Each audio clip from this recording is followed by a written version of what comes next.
कटक जिला नरसिंहपुर में 8 दिन धरी चली 53तम गणपर्व छाड़खाई महोत्सव आज उद्यापनी दिवस।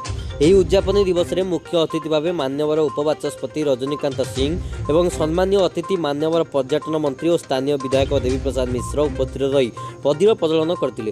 यह अवसर में ओडिशार विभिन्न प्रांतर व्यवसायी मैंने 8 दिन धरी महोत्सव पसरा पकाई। ओडिशार विभिन्न प्रांतर आसुवा दर्शक मैंने मीना बजार अपेरा और सांस्कृतिक कार्यक्रम मनभरी उपभोग करते।